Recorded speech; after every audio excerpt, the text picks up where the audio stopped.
Good morning, good afternoon, and welcome to the 22nd annual Lenten organ recital series here at Westlake Hills Presbyterian Church. My name is Brian Tanaka, and I am the organist here.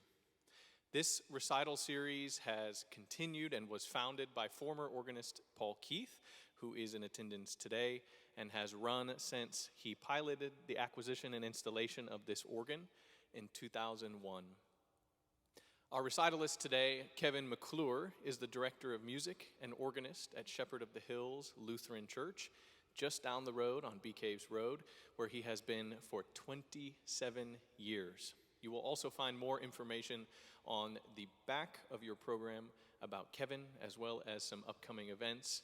I did want to mention you are welcome to applaud at the conclusion of a piece if it so moves you. However, between the last piece and the second to last piece, Kevin has requested that we hold our applause because those pieces are meant to run concurrently. Without further delay, please join me in welcoming Kevin McClure.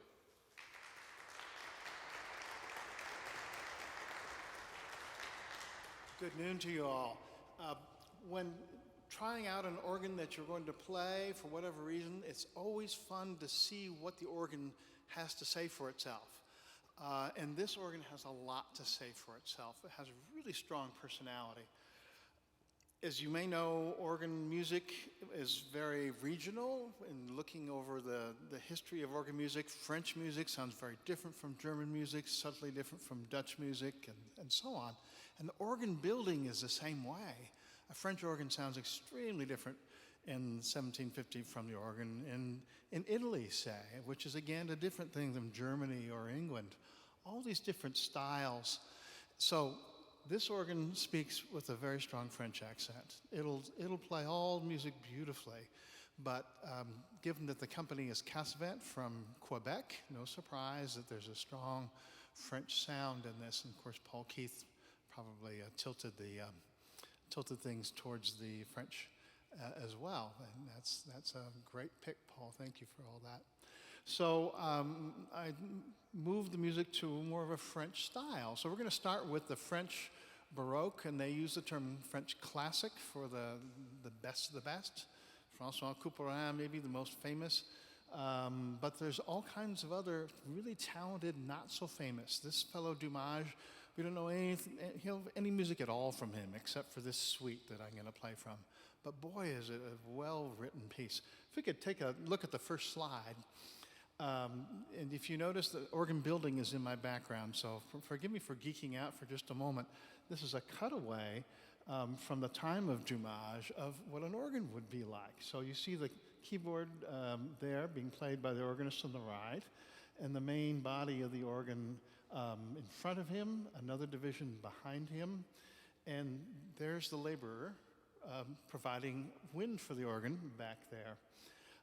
So that's fun, but the next slide is kind of my main point. The style of playing, I think you need to play with daring and bravura and panache, and he perfectly illustrates this. Look how this man is dressed to play the organ. He has his wig on, it looks like, and he has a top coat. And most impressive of all, while he's playing the organ, he has a sword on, okay? Now, I've never felt I should put a sword on for a formal occasion, but perhaps in that time it was maybe a little more, I'm sure it's symbolic and not common. But just to show, think of the organist as someone with this daring do as he launches into, and I'm sorry, it was he's by and large, whatever he's going to play that day on the organ. So Mr. Mage, there he is. One more slide. There's just a representative organ from the day at Saint-Gervais in Paris, which is somewhat the same as was in the early 1600s, and where 200 years of Couperins played the organ. Talk about a legacy of a family. But François Couperin and Mage from the same time. Here we go.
thank you.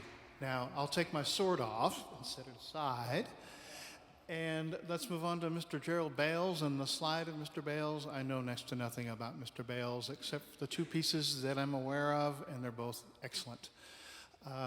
This beautiful piece, if many of us organists have heard it, probably it's thanks to a beautiful recording made by, I don't want to say Marilyn Mason, she was in Nashville. Anyway, a beautiful recording that went out about over 25 years ago, and I go back to it now and then. It's so beautiful. So Mr. Gerald Bales, a Canadian. I'm so glad to welcome Mr. Bob Cannon, one of my favorite musicians of any time or place, and luckily we work together every month at church. And I know those of you who are from Westlake Presbyterian know him very well as a frequent guest here too. So, Elegy, Gerald Bales.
So let's talk about the last two pieces, which we'll do as one unit.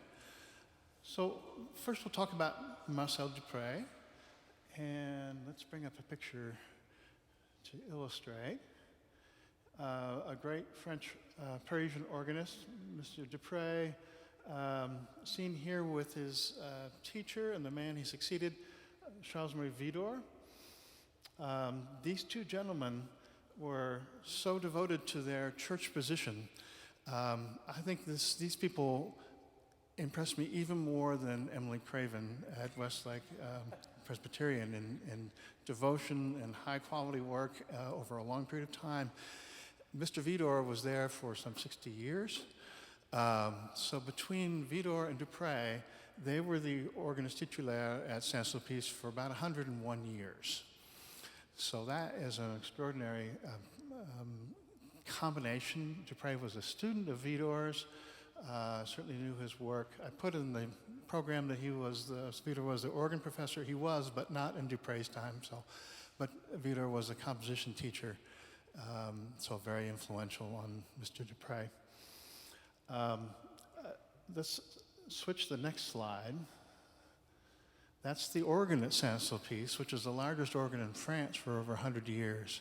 So that's where Dupré and before him Widor were writing for that magnificent Cavaillé-Coll organ. And we'll switch to the last slide. And there's Dupré at the console on the last slide. If we could just switch to the next one. There he is. So 5-manual console. And he's facing the high altar the way the console's laid out there. So Dupré really enjoyed this piece, Cortège and Litany. I don't have any colorful background on it, so what's in the program is just my impression of what might be going on.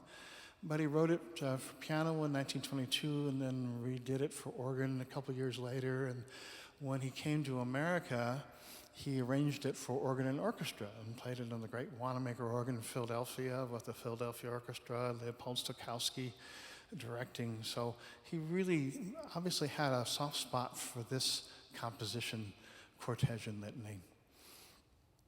Now, moving on to Mr. Tournemire,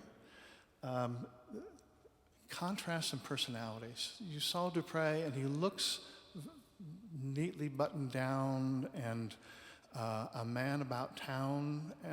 He looks just like the perfect French gentleman. And Tournemire is a bit of a different cat, if you will. He is deeply religious, mystical, sometimes difficult to be around, but hugely inspiring when he played. Louis Vierne, who went on to be the organist at Notre Dame, said, all of us at the Conservatoire despaired of ever improvising as well as Tournemire. But he had sort of a quieter role, but still enormously influential to people like Messiaen, who came after him.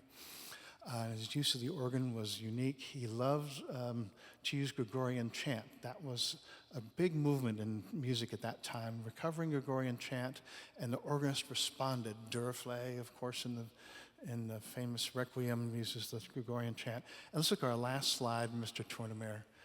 But that face sort of haunts me. When I play Tournemire, I think of that man and that haunted look about him.